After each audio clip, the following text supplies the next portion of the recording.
बातमी फलटणमधून आहे। फलटण महाबळेश्वरची नगर परिषद निवडणूक लांबणीवर पडली आहे। उच्च न्यायालयाच्या निर्देशानंतर निर्णय घेण्यात आलेला आहे।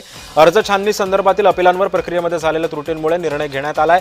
4 डिसेंबरला दोन्ही नगर परिषदांचा नवा कार्यक्रम जाहीर होण्याची शक्यता आहे। सातारा जिल्ह्यातील फलटण आणि महाबळेश्वर नगर परिषद निवडणुका या उच्च न्यायालयाच्या निर्देशानुसार रद्द करून पुढे ढकलण्यात आलेल्या आहेत।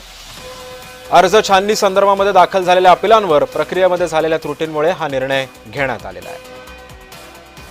आणि या संदर्भामध्ये अधिक माहिती देतात आमचे साताऱ्याचे प्रतिनिधी प्रकाश शिंदे सध्या आपल्यासोबत आहे। प्रकाश, न्यायालयाच्या निर्णयानंतर फलटण आणि महाबळेश्वरची निवडणूक लांबणीवर पडली आहे, काय माहिती आहे? नक्कीच सातारा जिल्ह्यात 9 नगरपालिकेसाठी निवडणूक होणार होती, परंतु न्यायालयाने जे निर्णय दिलेला आहे की काही छाननीमध्ये उच्च न्यायालयाने अपील केले होते आणि या अपीलामुळे निवडणूक अधिकाऱ्यांनी काही बाबींचं पालन न करता डायरेक्ट चिन्ह वाटप केल्याचा आक्षेप घेतलेला होता। त्यामुळे उच्च न्यायालयाने या निर्णयाविरोधात निर्णय दिलेला असून ही निवडणूक आहे ही महाबळेश्वर आणि फलटण येथील रद्द करण्याचा निर्णय घेतला आहे आणि ती फेर निवडणूक पुन्हा कार्यक्रम जाहीर करण्यात आलेला आहे। बरं, सिद्धेश, धन्यवाद प्रकाश, तुम्ही दिलेल्या अधिक माहितीबद्दल।